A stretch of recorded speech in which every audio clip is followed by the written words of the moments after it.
Juana Inés de Absages Ramírez de Santilla, más conocida como Sor Juana Inés de la Cruz o Juana de Absages, fue una religiosa jerónima y escritora novohispana, exponente del siglo de oro de la literatura en español. También incorporó el náhuatl clásico a su creación poética. Su nacimiento fue el 12 de noviembre del 1648 y su fallecimiento el 17 de abril del 1695 en Ciudad de México. La causa de muerte fue una epidemia. La época en la que vivió Sor Juana Inés de la Cruz se refiere a una etapa donde gobernaba España, principalmente los monarcas de Habsburgo. La autoridad máxima era el virrey.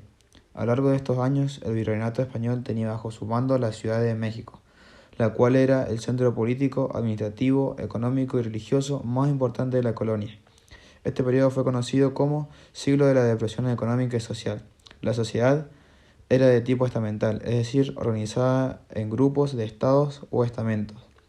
Cada grupo tenía sus caracteres propios y resultaba difícil mezclarse entre sí. El alto clero y la nobleza formaban el primer y segundo estamento. Tenían los mismos privilegios, como el de no pagar ningún impuesto, vivían fundamentalmente de las rentas de sus propiedades. El tercer estamento era el resto de la población, vivían de su trabajo, con muchas obligaciones. La forma de vida de los mexicanos cambió radicalmente tanto sus costumbres como su manera de ver el mundo. En este país, las dos culturas que se mezclaron en la colonia, la indígena y la española, y eran muy religiosos. En este periodo, cuando pensadores novohispanos como Sor Juana Inés de la Cruz expresaron las aspiraciones de una nueva sociedad en busca de valores propios, en este periodo podemos ver los cambios que hubo en las obras influidas por el barroco. Por último, podemos observar la muestra de símbolos religiosos como el de la Virgen de Guadalupe.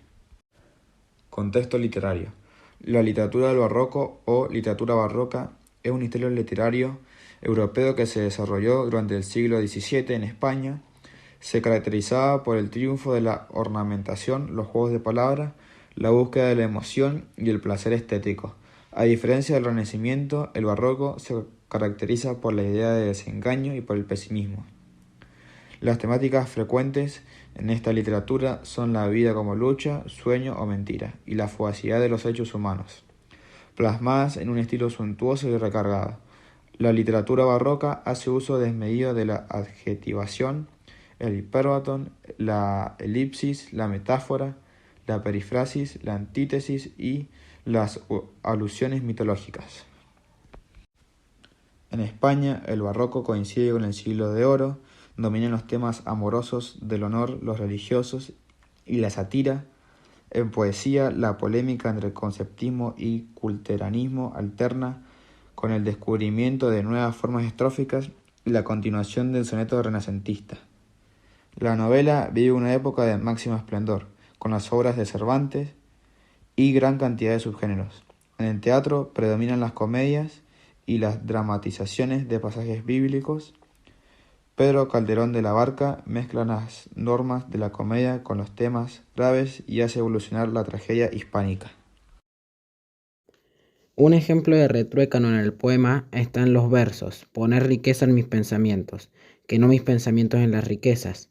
Estas líneas quieren decir que la autora prefiere enriquecer su mente con los conocimientos a usar su mente para tener riquezas materiales. Se encuentra una anáfora en el primer cuarteto, en los versos: en perseguirme mundo, ¿qué interesas? ¿En qué te ofendo cuando solo intento? La palabra en se repite al principio de los dos versos. Un ejemplo de pregunta retórica es: en perseguirme mundo, ¿qué interesas?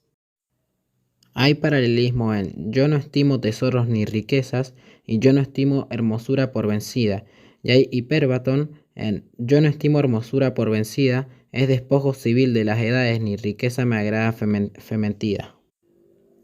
Hay retruécano en consumir vanidades de la vida que consumir la vida en vanidades, y en poner riquezas en mi entendimiento que no mi entendimiento en las riquezas.